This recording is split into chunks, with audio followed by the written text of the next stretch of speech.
चलिए आज की कहानी को शुरू करते हैं। बहुत समय पहले की बात है।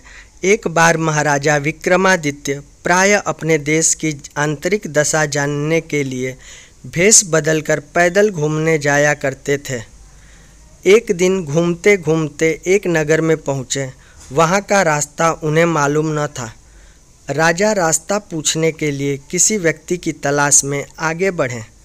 आगे उन्हें एक हवलदार सरकारी वर्दी पहने हुए दिखा।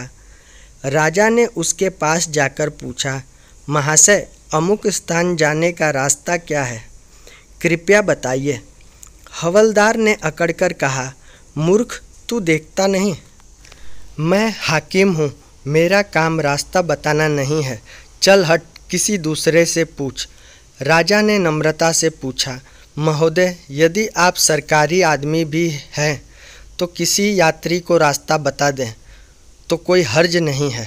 खैर, मैं किसी दूसरे से पूछ लूँगा, पर इतना तो आप बता दीजिए कि आप किस पद पर काम करते हैं।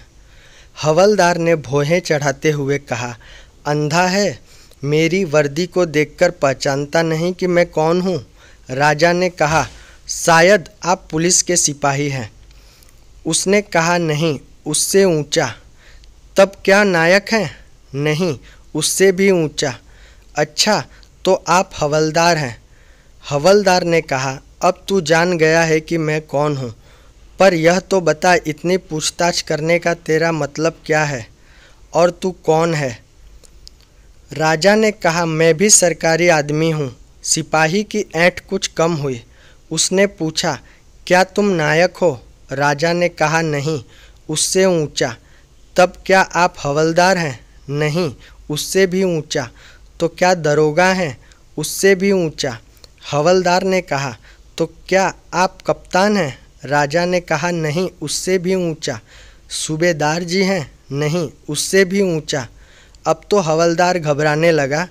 उसने पूछा, तब आप मंत्री जी हैं? राजा ने कहा, भाई, बस एक सीढ़ी और बाकी रह गई है। सिपाही ने गौर से देखा तो सादी पोशाक में महाराजा विक्रमादित्य सामने खड़े हैं। हवलदार के होश उड़ गए।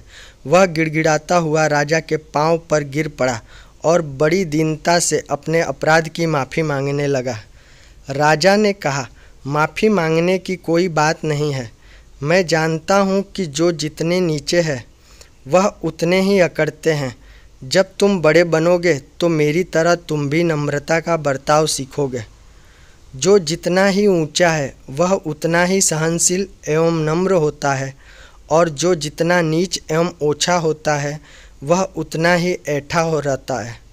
इसीलिए कहा गया है, विद्या विदाय धनम मदाय, शक्ति परेशान परिपीढ़िनाय, खलस्य साधोर विपरीत मेतत्, ज्ञान दान च रक्षणाय।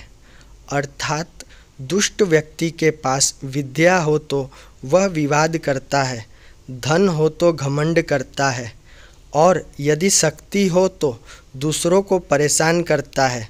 वही साधु प्रकृति व्यक्ति विद्या ज्ञान देने में, धन दान देने में और शक्ति दूसरों की रक्षा करने में खर्च करता है।